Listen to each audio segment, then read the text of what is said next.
Real news for Americans 50 plus. This is Emeritus News Channel.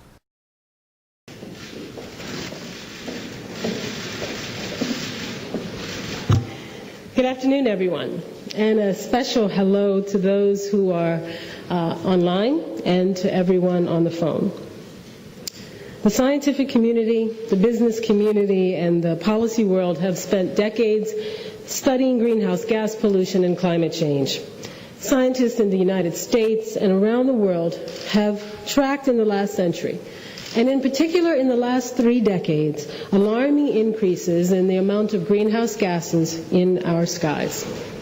That increase is deteriorating the natural balance in our atmosphere and changing our climate.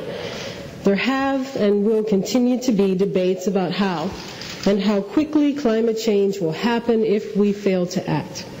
But the overwhelming amount of scientific studies show that the threat is real, as does the evidence before our very eyes. Polar ice caps crumbling into the oceans, changing migratory patterns of animals and broader ranges for deadly diseases, historic droughts, more powerful storms, and disappearing coastlines. After decades of this mounting evidence, climate change has now become a household issue. Parents across the United States and around the world are concerned for their children and grandchildren. Governments are investing billions in adaptation strategies. Businesses are investing billions in efforts to cut greenhouse gases. Military planners are projecting new hotspots of instability and conflict. They know that if we do not act to reduce greenhouse gases, the planet we leave to the next generation will be a very different place than the one we know today. In 2007, the United States Supreme Court handed down perhaps the most significant decision ever reached in environmental law. The court ruled that the Clean Air Act, the landmark 1970 law aimed at protecting our air, is written to include greenhouse gas pollution. That verdict echoed what many scientists, policymakers, and concerned citizens have said for years. There are no more excuses for delay. Regrettably, there was continued delay. But this administration will not ignore science or the law any longer, nor will we avoid the responsibility we owe to our children and our grandchildren. Today, I'm proud to announce that EPA has finalized its endangerment finding on greenhouse gas pollution and is now authorized and obligated to make reasonable efforts to reduce greenhouse pollutants under the Clean Air Act. This long overdue finding cements 2009's place in history as the year when the United States government began seriously addressing the challenge of greenhouse gas pollution and seizing the opportunity of clean energy reform. In less than 11 months, we have done more to promote clean energy and prevent climate change than happened in the last 8 years. Earlier this year, EPA established this country's first and what I believe will be a world-leading nationwide greenhouse gas emissions reporting system. Next month, large emitters in the United States will begin working with EPA to monitor their emissions. Beginning in 2011, large emitters will, for the first time, submit publicly available information that will allow us to meaningfully track greenhouse gas emissions over time. This reporting will also bring to light opportunities to jumpstart private investment in energy efficiency and new technologies and products, saving money, improving bottom lines, and growing the economy. And it does all of this in a common sense way, without putting a burden on small businesses or other critical sectors of our economy. Through the Recovery Act and the support of strong clean energy reform legislation, President Obama has led the way in cutting greenhouse gas pollution and reducing our dangerous dependence on foreign oil, which threatens our national security and our economy.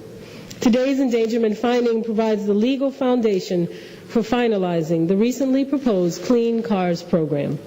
That program was developed in collaboration with the American auto industry and other stakeholders and contains the nation's first ever limits on greenhouse gas emissions from American vehicles. And starting next spring, large emitting facilities will be required to incorporate the best available methods for controlling greenhouse gas emissions when they plan to construct or expand operations. These are reasonable, common sense steps that will allow us to do what the Clean Air Act does best: reduce emissions for better health, drive technology for a better economy, and protect the environment for a better future, all without placing an undue burden on the businesses that make up the better part of our economy. Today's announcement and these efforts are designed to complement comprehensive clean energy reform. We look forward to working with Congress to get a bill to the President's desk and to implementing that bill once it has been signed. We know that skeptics have and will continue to try to sow doubts about the science. It's no wonder that many people are confused. But raising doubts, even in the face of overwhelming evidence, is a tactic that has been used by defenders of the status quo for years. Those tactics have only served to delay and distract from the real work ahead, namely growing our clean energy economy and freeing ourselves from foreign oil that endangers our security and our economy. It's time that we let the science speak for itself. In making this finding, we relied on decades of sound, peer-reviewed, extensively evaluated scientific data. That data came from around the world and from our own U.S. scientists. Today's action is a step towards enduring, pragmatic solutions to the enormous challenge of climate change. It is a step towards innovation, investment, and implementation of technologies that reduce harmful emissions. And it's a step towards green jobs, reduced dependence on foreign oil, and a better future for our children. It also means that we arrive at the climate talks in Copenhagen with a clear demonstration of our commitment to facing this global challenge. We hope that today's announcement serves as another incentive for far-reaching accords in our meetings this week.